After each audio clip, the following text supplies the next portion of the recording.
So it seems like that glue I used on that worst spot in the middle there seemed to work pretty well. Looks like hell, but it's effective.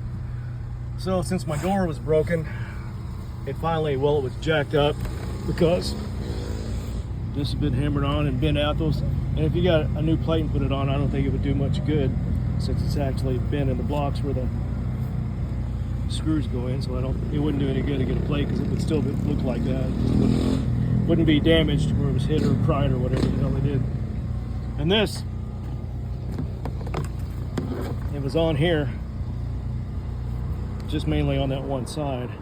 And naturally in here, I made a cover for it after the Tyson fight last night to help, because I sprayed this in it. But what this did, cleaned it off the metal, but I couldn't get it down in there. What it did was just make it evaporate more. Yeah, not good. So when I was coming across here on the ferry,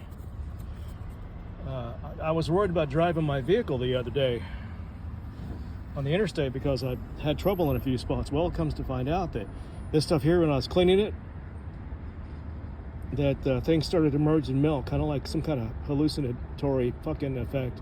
It was not good. So I went and, because there was a lot more, because sometimes it's still viable in the rust. When it rusts on a metal or anything, it stays viable. I noticed it from trash bags of the stuff I cleaned off the bottom of the cabinets in that apartment. It stayed viable for up to a year, even though it was desiccated. And that was stuff that hurt your back really bad. So it's not always the same. That use the same base, basically, I think, but different chemicals to jack with you, mess with you. So anyway, yeah, I cleaned my fingers off with alcohol, and that effect after a few minutes went away. So and then I was on the same spot on 45, and it no problem at all. So yeah, it was some kind of a chemical they were using. But yeah, you can't. It finally broke. After that being jacked up with other stuff. So yeah, it's useless. So since I have to open the vehicle from the other side, oh, and they put it all over my plants. I think I already filmed that. I don't remember.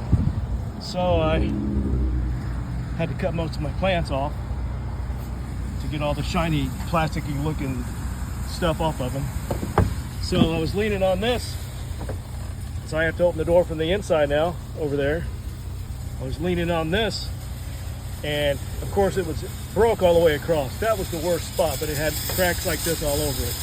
And under my weight, it shattered. So I did it, but it was brought on by other damage that was done previously to it all the way across. See, there's still others over there, see that?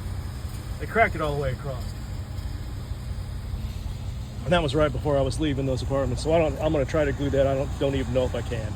I don't know. I was really mad a while ago because I'm tired. Didn't get hardly any sleep. Well, enough said. Done. I'm done. If they get me, or if something happens, well, who's to blame? Our system, our society, our law enforcement that gets held back and underfunded. This is a lot more prevalent in cities all across America and out in the country than I think anyone, well, I'm not going to say that now. That might have been the case a couple years ago. But I think now people are starting to wise up. It's too late for some of us, but not for everybody. I hope Trump and his team can wrap this shit up